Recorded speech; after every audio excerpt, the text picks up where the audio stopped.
Hi friends, నా పేరు చరణ్. బేసికల్గా మనకు తెలిసిందే, ఒక 2 days బ్యాక్ గోవాలో నైట్ క్లబ్ దగ్గర ఫైర్ యాక్సిడెంట్ అయితే జరిగింది. చాలా విపరీతంగా భారీ నష్టం అయితే జరిగింది. బిల్డింగ్తో పాటు 28 మంది దాకా చనిపోవడం అయితే జరిగింది. దీని గురించి కంప్లీట్గా మనం ఈ వీడియో అయితే లాస్ట్ వరకు అయితే చూడటానికి అయితే ప్రయత్నించండి. లాస్ట్ వరకు డిస్కస్ చేసుకుందాం. సో బేసికల్గా మనకు తెలుసుకోవాల్సింది ఏంటంటే, అసలు ఏం జరిగింది, అట్ ది సేమ్ టైం ఎంతమంది చనిపోయారు, దీనికి తగ్గ కారణాలు ఏంటి, ఇవన్నీ కూడా మనం 1 by 1 తెలుసుకోవడానికి అయితే ప్రయత్నిద్దాం, డీకోడ్ చేయడానికి అయితే ప్రయత్నిద్దాం. గోవాలో బీచ్ బై రోమియో లేన్ అని చెప్పేసి ఒక గోవా నైట్ క్లబ్ అయితే ఉంది. ఇది December 6th గోవాలో గోవా క్లబ్లో దాదాపు 100 మంది దాకా అయితే జనాలు అయితే ఉన్నారని చెప్పేసి మనకైతే ఇన్ఫర్మేషన్ వచ్చింది. బట్ కొంతమంది అయితే ఆల్మోస్ట్ అరౌండ్ 25 people దాకా చనిపోవటమే జరిగింది ఆ యాక్సిడెంట్లో. At the same time gas cylinder blast అయ్యి వీళ్ళైతే చనిపోవడమే జరిగింది. అక్కడ ఉన్న కిచెన్లో వంటకాలు అయితే జరుగుతున్నాయి. ఆ ప్రక్రియలో ఏంటంటే గ్యాస్ లీకేజ్ అవటం వల్ల బ్లాస్ట్ అవడం అయితే జరిగింది వాళ్ళ యొక్క నెగ్లిజెన్స్ ద్వారా. దీనికి మెయిన్ రీజన్స్ వచ్చేసరికి, ఒకటి ఆ నైట్ క్లబ్ ఎవరైతే నిర్వహిస్తున్నారో వాళ్ళది, at the same time staff మెంబర్స్ది. వీళ్ళ నిర్లక్ష్యం వల్ల, వీళ్ళ నెగ్లిజెన్సీ వల్ల 25 మంది ప్రాణాలు అయితే గాల్లో కలిసిపోవడం జరిగింది. చాలా బాధాకరమైన విషయం. కేవలం వాళ్ళ యొక్క నిర్లక్ష్యం. అసలు ఈ విషయాలు ఏంటి, ఇప్పుడు మనం కంప్లీట్గా 1 by 1 మాట్లాడుకుందాం. పాయింట్ నెంబర్ 1 వచ్చేసరికి, గోవాలో మనకి తెలిసిందే నైట్ క్లబ్స్ కల్చర్ అనేది బాగా ఉంటుంది. ఎప్పుడులాగే ఆల్మోస్ట్ నైట్ క్లబ్స్ అనేవి కూడా ఎంజాయ్ చేయడానికి, వాళ్ళైతే అక్కడ ఎంజాయ్ చేయడానికి వీకెండ్స్ కాబట్టి ఆల్మోస్ట్ వాళ్ళందరూ కూడా అక్కడికి వెళ్ళి డ్యాన్సులు కానీ మందులు చిందులు ఇవన్నీ ఉంటాయి కాబట్టి ఎంజాయ్ చేస్తారు. ఈ సమయంలోనే నైట్ క్లబ్ స్టాఫ్ మెంబర్స్ నెగ్లిజెన్స్కి around 11:45 PM gas cylinder kitchen నుండి లీక్ అయ్యి బ్లాస్ట్ అవటం జరిగింది. ఆల్మోస్ట్ 25 members దాకా చనిపోవడం అయితే జరిగింది. 20 members నైట్ క్లబ్కి వచ్చిన కస్టమర్సే ఉన్నారు. మిగతా 5 members వచ్చేసరికి అక్కడ పనిచేసే స్టాఫ్ మెంబర్స్ అయితే ఉన్నారు. పాయింట్ నెంబర్ 2 వచ్చేసరికి, నైట్ క్లబ్ పనాజీకి 25 kilometers దూరంలో అరుపోరా అనే ఒక ఏరియాలో అయితే ఒక డిస్టెన్స్లో వీళ్ళైతే మెయింటైన్ చేస్తారనమాట. ఇది కూడా ఇల్లీగల్ కట్టడం అనమాట. ఇది ఇల్లీగల్గానే ఈ క్లబ్ అనేది మెయింటైన్ చేస్తున్నారు. అక్కడికి ప్రతిరోజు కూడా, ఎస్పెషల్లీ వీకెండ్ కాబట్టి, అరౌండ్ 100 people దాకా ఆ ప్రదేశానికి అయితే వెళ్ళడం జరిగింది. ఆ నైట్ క్లబ్కి అయితే వెళ్ళడం జరిగింది. ఆ నైట్ క్లబ్లో మందు చెందు ఇంత చెప్పినట్టుగానే అన్నీ కూడా చాలా బాగా అయితే ఉంటాయి. బట్ సడన్గా ఫైర్ క్రాకర్స్ కూడా వీళ్ళైతే వాడటం జరిగింది ఫర్ కలర్ఫుల్ వైబ్ మూమెంట్స్ కోసం, బేసికల్గా ఆ మూడ్ కోసం. ఈ ప్రక్రియలోనే దీనికే చాలామంది అక్కడ ఉన్న వాళ్ళు ఏం చెప్తున్నారంటే, ఇదే ముప్పుకి దారి తీసిందని చెప్పేసి ఒక విధంగా అయితే అంటున్నారు. ఫైర్ క్రాకర్స్ వాడటం వల్ల హెవీ స్మోక్ కానీ హెవీ ఫైర్ ఎలిమెంట్స్ అనేవి ఉంటాయి కాబట్టి, కిచెన్లో ఆ గ్యాస్ లీకేజ్ అవటం కానీ, వాళ్ళ యొక్క నెగ్లిజెన్సీ కానీ ఏదైనా కొంత ఎఫెక్ట్ అయి ఉంటుంది అని చెప్పేసి కూడా ఒక వాదన అయితే వస్తుంది. అది ఎంతవరకు అనేది మనకి ఫర్దర్గా ఇన్వెస్టిగేషన్లో మనకు తెలుస్తుంది. అట్ ది సేమ్ టైం ఎవరైతే వీళ్ళందరూ కూడా ఉన్నారో, ఆల్మోస్ట్ ఎంతమంది అయితే ఆ లోపల ఉన్నారో వాళ్ళందరూ కూడా, కొంతమంది అయితే బయటకు వచ్చేయడం జరిగింది. మిగతా కొంతమంది అయితే స్ట్రక్ అయ్యి, ఎందుకంటే ఫస్ట్ ఫ్లోర్ నుంచి గ్రౌండ్ ఫ్లోర్కి వచ్చి అక్కడి నుంచి ఎగ్జిట్ అవ్వాలి. వీళ్ళకి ఏమైపోయిందంటే అంతమంది రాలేకపోయారు. సో అందులో 25 members దాకా వాళ్ళు కిందకు వచ్చిన సమయంలో ఉన్నా కానీ ఆ స్మోక్కి తట్టుకోలేక ఊపిరి ఆడక ఇంకా అక్కడతో చనిపోవటమే జరిగిందనమాట. చాలా బాధాకరమైన విషయం. ఇది ఒక మేజర్ డిసడ్వాంటేజ్ అని చెప్పుకోవాలి. 3వ పాయింట్ వచ్చేసరికి, ఈ ఫైర్ క్రాకర్స్ని యూజ్ చేయటం అండ్ ఆ నైట్ క్లబ్ తాటాకులతో కానీ తాత్కాలికంగా కడతం అనేది జరిగింది. ఫర్ ఎపిరియన్స్ అనేది వింటేజ్లో ఉంటుందని చెప్పేసి ఆ విధంగా అయితే కడతం జరిగింది. ఇది కూడా ఒక విధంగా మేజర్గా ఫైర్ అనేది ఆవిరి పెంచే విధంగా, ఫైర్ పెంచే విధంగా చేయటం అయితే జరిగింది. గ్యాస్ సిలిండర్ సరిగ్గా చూసుకోకపోవటం వల్ల బ్లాస్ట్ అయితే చాలా పెద్దగానే జరిగిందని చెప్పేసి, పరిణామం చాలా గట్టిగానే తీవ్రంగానే జరిగిందని చెప్పేసి చెప్తున్నారు. At the same time fire engine రావడానికి కూడా మంచి స్కోప్ లేకుండా కుదిరిపోయింది. ఎందుకంటే అది ఎక్కడో మారుమూల ఏరియాలో ఒక నైట్ క్లబ్ అనేది నిర్వహించి రన్ చేస్తున్నారు. ఆ టైంలో కస్టమర్స్కి ఆ ఇరుకు సందుల్లో కూడా అక్కడెక్కడో ఉంటుందన్నమాట. వీళ్ళు వెళ్ళడానికి కూడా చాలా కష్టం. డోర్స్ కూడా చాలా టైట్గా ఉంటాయంట. 2-3 ఒకేసారి వెళ్ళి రావడానికి అంత కన్వీనియంట్ అయితే ఉండదు. అలాంటి ఒక నైట్ క్లబ్ మెయింటైన్ చేస్తూ, అలాంటి రోడ్స్లో ఇరికి సందుల్లో మెయింటైన్ చేస్తూ ఎక్కడో పెట్టుకొని ఉండటం వల్ల ఫైర్ ఇంజిన్ రావడానికి స్కోప్ లేకుండా పోయింది. సో దట్ ఇక్కడ తెలివిగా ఏం చేశారంటే, అక్కడ ఉన్న వాళ్ళు 400 మీటర్స్ దూరంలో వాటర్ ట్యాంకర్స్ నుంచి పైపుల ద్వారా ఫైర్ ఆపడానికి అయితే వాటర్ విపరీతంగా జల్లటం అయితే జరిగింది. విపరీతంగా వాటర్ని అయితే పైపింగ్ అయితే చేయడం జరిగింది. సో దట్ కొంత మట్టికి డ్యామేజ్ అయితే తగ్గిందని చెప్పుకోవచ్చు. బట్ ఇంకా అంత ఈజీగా ఏం తగ్గదు కదా, పెరుగుతూనే ఉంటుంది. సో దాన్ని రెడ్యూస్ చేసే విధంగా చర్యలు అయితే తీసుకున్నారు ఆల్మోస్ట్. పాయింట్ నెంబర్ 4 వచ్చేసరికి ఈ ఇష్యూస్ జరగడానికి కొన్ని మెయిన్ రీజన్స్ అయితే ఉన్నాయి. అవి ఇప్పుడు అయితే చూద్దాం. ఒకటి, నార్త్ సైడ్లో నార్త్ గోవాలో మెయిన్గా అపోరా నది పక్కన బ్యాక్ వాటర్లో వీళ్ళకి మెయిన్గా నైట్ క్లబ్ బిల్డింగ్ అయితే బేసికల్గా పర్మిషన్ లేదంట. అయినా సరే కట్టడం అయితే జరిగింది. ఆ కట్టడంలోనే వీళ్ళందరికీ రావటం, వీళ్ళందరూ ఇరుకులో ఉండటం వల్ల ఆ కన్వీనియన్స్ అనేది లేకుండా పోయింది. ఈ నైట్ క్లబ్ని డిమాలిష్ చేయడానికి కూడా నోటీసులు అయితే ఇచ్చారంట. చూసుకోండి మరి, నోటీసులు ఇచ్చినా కానీ ఈ విధంగా చర్యలు అయితే చేస్తున్నారంటే మనం ఏం చెప్పుకోవాలి చెప్పండి. బట్ ఉన్నతాధికారులు అయితే ఘనం వాళ్ళు ఆపటం అయితే జరిగిందని చెప్పేసి ఒక విధంగా వాదన అయితే ఉంది.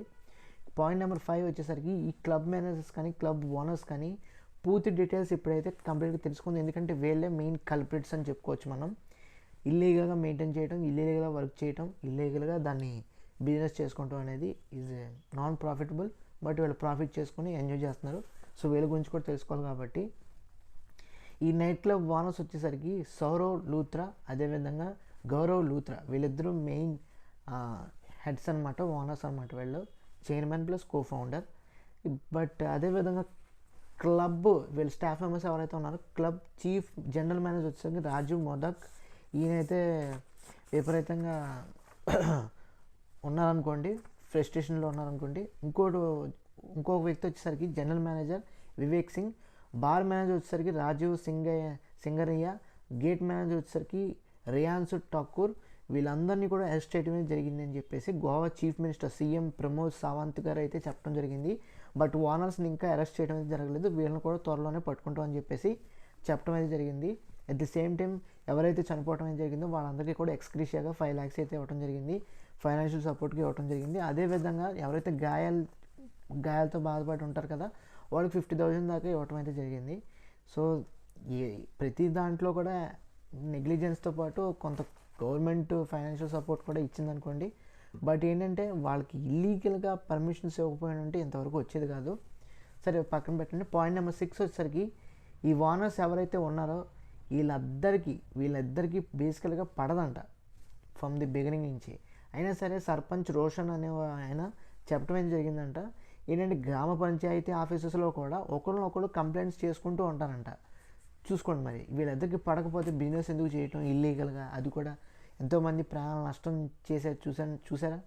సో ఈ ఓనర్స్కి కొన్ని ప్రాబ్లమ్స్ కూడా ఉన్నాయని చెప్పేసి మనకైతే తెలుస్తుంది. దీనికి తగ్గట్టుగానే వాళ్ళైతే అక్కడ ఈ విషయంలో కొంత దూరంగానే ఉన్నారనుకోండి. ఓనర్స్ అయితే ఇప్పటిదాకా పోలీసులకు చెక్కలేదంటే, గవర్నమెంట్ అఫీషియల్స్కి చెక్కలేదంటే వాళ్ళు ఎక్కడో దూరంలో అయితే ఉన్నారు.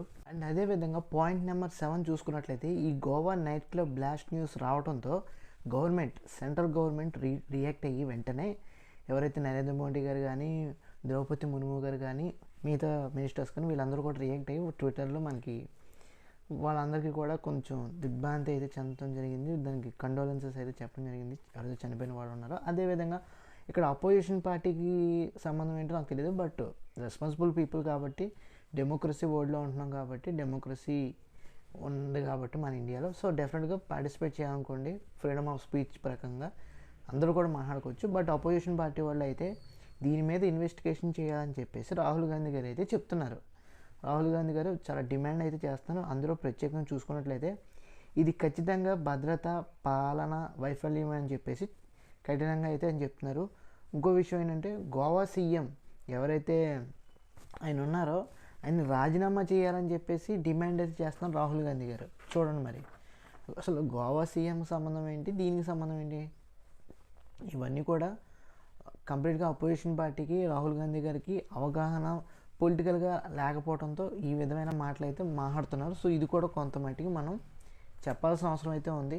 ఒకటి మాత్రం నిజమండి, అక్రమంగా నైట్ క్లబ్స్ కట్టడానికి ఈ కట్టడాలు కానీ ఇవైతే ఉన్నాయో ఆ మెయింటెనెన్స్ అనేది సరిగ్గా లేకపోవడంతో అది నైట్ క్లబ్ ఓనర్స్కి లైసెన్స్ ఇచ్చిన వాళ్ళు సంబంధించిన వాళ్ళే అవుతారు. కానీ మిగతా వాళ్ళు ఎటువంటి దాంట్లో కూడా సంబంధం అయితే లేదు. వీళ్ళు ఏమీ గవర్నమెంట్ని మెయింటైన్ చేయట్లేదు కదా. ఒక నైట్ క్లబ్ అంతే.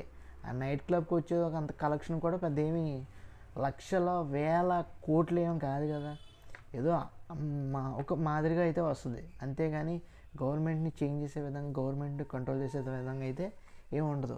టెంపరీ సొల్యూషన్స్తో ఆఫ్ కన్స్ట్రక్షన్తో డబ్బులు ఇచ్చి లైసెన్స్ అయితే తెచ్చుకుంటాం అనేది ఈ ఓనర్స్ తప్పు, అంతేగాని మిగతా వాళ్ళతో సంబంధం ఏం లేదు. ఓవరాల్గా జనాల ప్రాణాలు తీయటంలో ఏదైతే ఇది మొత్తం జరిగిందో ఎంతవరకు కరెక్ట్ అనేది మీ కామెంట్ సెక్షన్లో అయితే కామెంట్ చేయండి.